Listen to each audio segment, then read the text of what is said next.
On the So topic of more like, back to like diet and food exposures and that kind of thing.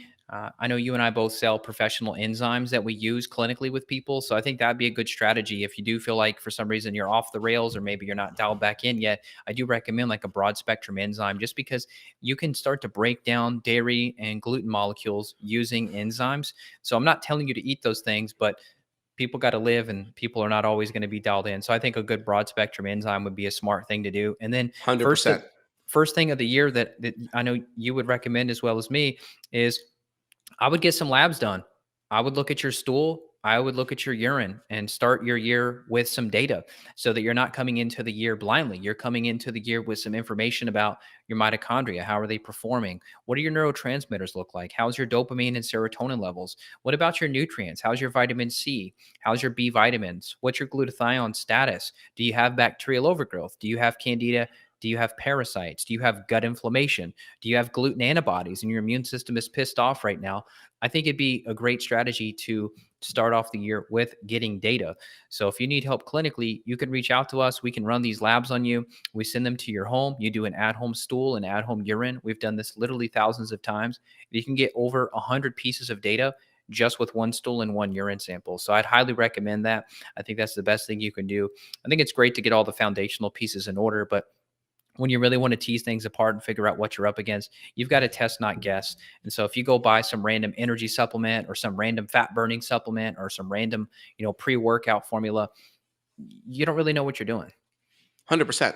100%. So, just kind of foundational things out of the gate. If you're through the holidays, try to mitigate the damage by choosing foods that are going to be less inflammatory, still give you the feeling of you're enjoying life, right? You're cheating a little bit, but it's mitigating the damage. Like Evan said, higher quality, broad spectrum enzymes and acids, especially when you're eating those food, because a lot of foods that you're more intolerant to, you have a hard time breaking it down, and the lack of breakdown of that food can create more bloating and gas and constipation. So we'll put our recommended digestive supports below in the links below so you can see them.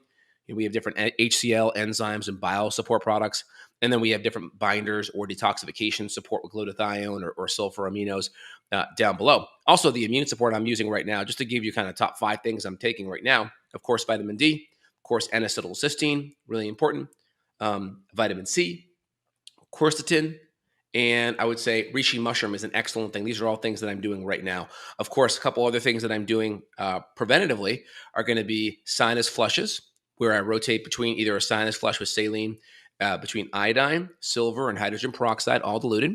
And I've been doing a little bit of nebulizing hydrogen peroxide. And I've been just taking the 5 ml saline blister packs and doing about 3 to 4 drops of hydrogen peroxide in there, which brings the amount to about 0.1%. And that works really good, just trying to keep kind of disinfecting that upper respiratory tract airway. That's where the virus tends to replicate and grow. And if we can knock that down with flushing or nebulizing, that prevents the viral load from going up, which that's what creates all the inflammation, right? So if we keep the viral load down, keep some good natural anti-inflammatories going, keep your immune system supported. Of course, sugar,